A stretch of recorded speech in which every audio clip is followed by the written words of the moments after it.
नमस्कार मित्रांनो. मागच्या लेक्चरमध्ये आपण बघितलं की मायक्रो कंट्रोलर एम्बेडेड सिस्टीममध्ये कशा पद्धतीने यूज केला जातो. त्याचप्रमाणे एम्बेडेड सिस्टीम म्हणजे काय आणि एम्बेडेड सिस्टीमचे जे एक्झाम्पल्स आहेत ते काही एक्झाम्पल्स आपण डिस्कस केले होते. आणि आता आपण बघणार आहोत ते मायक्रो प्रोसेसर आणि मायक्रो कंट्रोलर या दोघांमध्ये एक्झॅक्टली काय डिफरन्स आहे. तर इथे आपल्याला ह्याचे काही दोन डायग्राम दिसत आहेत. तर पहिली डायग्राम जी आहे that is micro processor system. याच्यामध्ये मायक्रो प्रोसेसरची जी चिप आहे ती इथे जी दिसते ती C P U general purpose micro processor. तर ही ॲक्च्युअल चिप आहे आणि त्याला RAM ROM input output ports timers serial ports हे एक्सटर्नली कनेक्टेड असतात. तर एक्सटर्नली या मायक्रो प्रोसेसरला कुठलंही पेरिफेरल कनेक्ट करायचं असेल तर ते डेटा बस आणि ॲड्रेस बसच्या थ्रू कनेक्ट केलं जातं. पण मायक्रो कंट्रोलरमध्ये या ज्या काही सगळ्या गोष्टी आहेत including C P U RAM ROM I O port timer and serial port हे ऑन चिप असतात. ऑन चिप म्हणजे एका सिंगल चिपमध्ये एम्बेडेड किंवा इनकॉर्पोरेट केलेले असतात आणि त्यांना एक्सटर्नली आपण याला कनेक्ट करायची गरज नाही. बट सी पी यूला म्हणजे मायक्रो प्रोसेसरच्या सी पी यूला रॅम आणि रॉम आणि हे बाकीचे डिव्हायसेस आहेत ते एक्सटर्नली कनेक्ट करावे लागतात. मग अजून जे काही डिफरन्सेस आहेत त्यातला पहिला डिफरन्स असा की मायक्रो प्रोसेसरमध्ये फक्त मायक्रो प्रोसेसर अवेलेबल आहे ज्याच्यामध्ये मेमरी आणि आय ओ कॉम्पोनंट जे आहे ते एक्सटर्नली आपल्याला कनेक्ट करावं लागतात. तसंच मायक्रो कंट्रोलरमध्ये अलॉंग विथ प्रोसेसर म्हणजे सी पी यू बरोबर internal memory that is RAM आणि रॉम प्रेझेंट असतात. त्याचप्रमाणे इनपुट आउटपुट डिव्हायसेस देखील ऑन चिप प्रेझेंट असतात. दुसरा डिफरन्स असा आहे की मेमरी आणि I O has to be connected externally in case of microprocessor. त्याच्यामुळे सिस्टीम तुमची बल्की होते किंवा becomes a large system in case of microprocessor. पण मायक्रो कंट्रोलरमध्ये मेमरी आणि आय ओ हे सगळे ऑन चिप प्रेझेंट असतात. त्याच्यामुळं त्याचं जे काही सर्किटरी किंवा चिपची साईज आहे ती स्मॉल असते. तिसरा डिफरन्स असा आहे की आपण कॉम्पॅक्ट सिस्टीममध्ये मायक्रो प्रोसेसरला यूज करू शकत नाही. का यूज करू शकत नाही तर याला सगळ्या गोष्टी आहेत त्या एक्सटर्नली कनेक्ट कराव्या लागतात. म्हणजे रॅम असेल रॉम असेल डिव्हायसेस असली तर ते पेरिफेरल्स एक्सटर्नली सगळे कनेक्ट करावं लागतात. त्याच्यामुळे याची साईज ऑटोमॅटिकली इन्क्रीज होते. But in case of micro controller सगळ्या गोष्टी इंटरनली कनेक्टेड असल्यामुळे सिस्टीम कॉम्पॅक्ट बनते आणि चिपची साईज देखील स्मॉल होते. The next difference is cost of entire system. तर मायक्रो प्रोसेसरच्या केसमध्ये सगळे कॉम्पोनंट्स किंवा सगळे पेरिफेरल्स एक्सटर्नली कनेक्ट करावे लागतात. त्याच्यामुळे त्यांची कॉस्ट जी आहे ती देखील हाय होते कारण की सगळ्या गोष्टी सेपरेट सेपरेट आपल्याला परचेस कराव्या लागतात. But in case of micro controller सगळ्या गोष्टी ऑन सिस्टीम म्हणजे सिस्टीममध्येच इंटिग्रेटेड असल्यामुळे त्याची जी काही कॉस्ट असते ती ऑटोमॅटिकली कमी होते. Next difference is in case of microprocessor due to external components जी पॉवर कन्झम्पशन असते म्हणजे जेवढी मायक्रो प्रोसेसरला काम करण्यासाठी जे काही पॉवर लागते ती पॉवर कन्झम्पशन या केसमध्ये जास्त असते. त्याच्यामुळं बॅटरी ऑपरेटेड डिव्हायसेसच्या केसमध्ये मायक्रो प्रोसेसर आपण यूज नाही करू शकत. But in case of micro controller सगळे डिव्हायसेस ऑन चिप असल्यामुळे आणि सगळे डिव्हायसेस ऑन चिप असल्यामुळे टोटल पॉवर कन्झम्पशन जी आहे ती कमी प्रमाणात होते. त्याच्यामुळं बॅटरी ऑपरेटेड जे काही डिव्हायसेस आहेत जसे की आपण रिमोट टी व्हीचा रिमोट असेल किंवा मोबाईल फोन असेल किंवा अदर बॅटरी ऑपरेटेड डिव्हायसेस त्या केसमध्ये मायक्रो कंट्रोलर नक्कीच फायद्याचा आहे.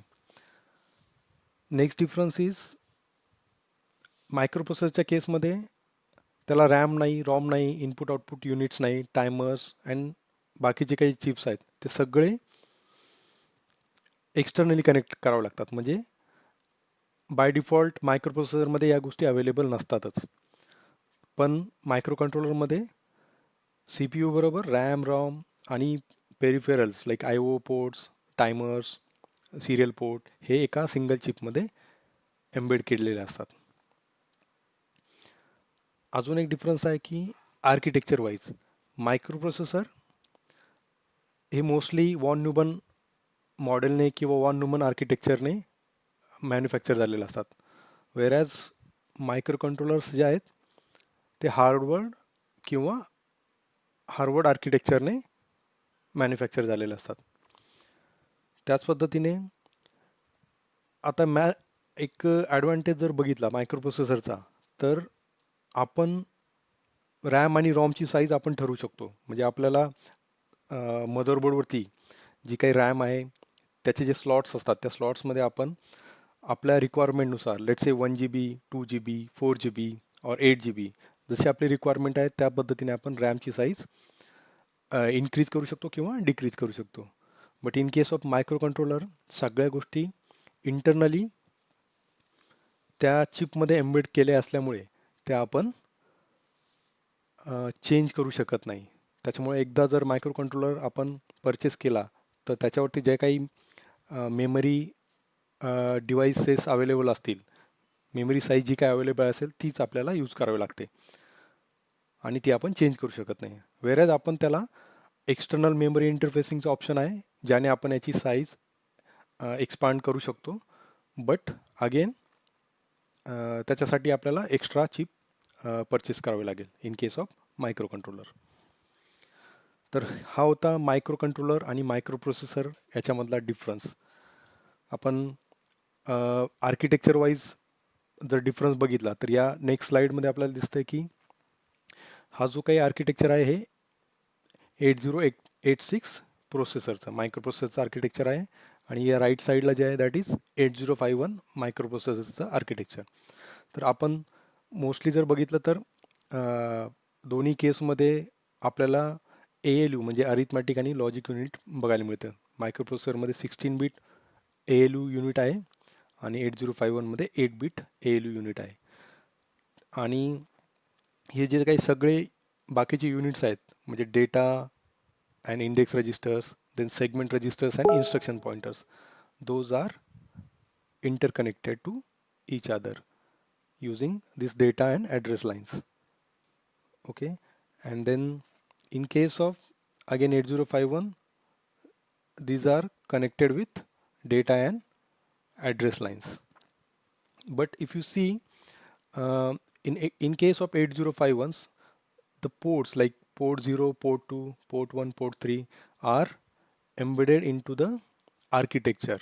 Again then RAM is here, flash that is ROM or read-only memory where our application or executables are written in this flash memory or read-only memory.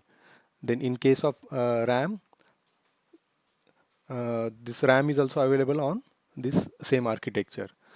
Again, there are serial port, timer blocks, interrupt blocks are available on the same chip, but these are not present in case of microprocessor. So here is the bus interface unit where you can see address and data lines. A means address and D means data lines. So where we can externally connect the memory chips or other peripherals to this microprocessor unit.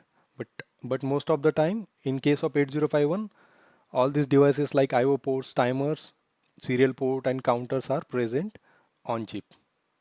So this was about this architecture diagram. He diagram तुम्हाला कोणी एक्झाममध्ये लिहायला लावणार नाही.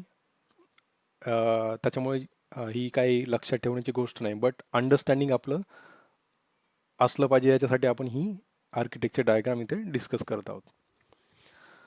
So that was about the differences between microprocessor and microcontroller. So in next video we are going to talk about the basic blocks of 8051 microcontroller. Till then, enjoy the videos.